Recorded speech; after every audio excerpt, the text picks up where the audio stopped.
This is a really great question. I talk a lot about it in my lives, and I'd love to give you an answer. You're going to have to apologize the chaos behind me and any chaos you can hear above me. This is just my life right now.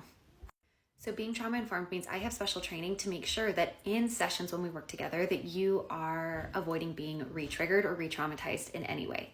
It means that I understand the impact of trauma on our nervous system and how that changes the way that we behave, think, show up, and feel in our everyday life.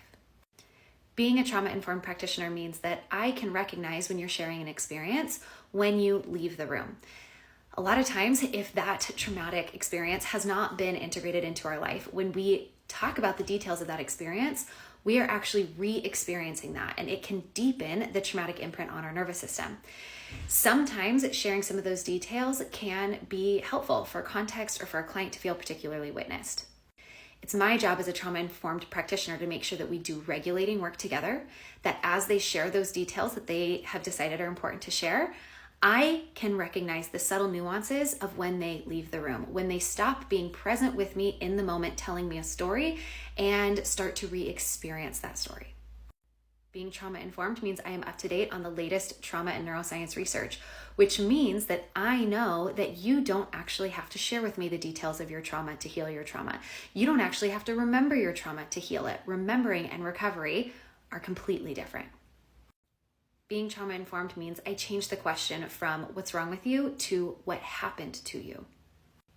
I don't believe you're broken. I don't believe that there are any bad parts. I think that every unhelpful or bad habit, thinking, behavior, etc. is a coping mechanism that kept you safe for a really long time, and now it's no longer serving you.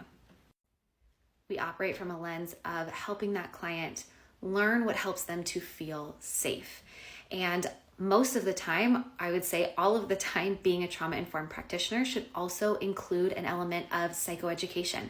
There's a lot of research that shows that as our clients better understand how their nervous system works, how trauma impacts, and the role that it plays in the way that they engage in life today is a fundamental and powerful part of their healing journey because it makes them the expert in their own healing alongside of you. I could go on and on about how valuable and important this is, and you would assume that being trauma-informed is a baseline requirement for therapists or doctors or practitioners, but it's not. So make sure that if you know you have trauma work to do, that you are asking those practitioners if they are trauma-informed, what extra training they've had, and what being trauma-informed means to them, and that feels sufficient for you. There is so much hope and healing. I have a trauma-informed mental health membership and do one-on-one coaching in my practice. Click the link in my bio to learn more.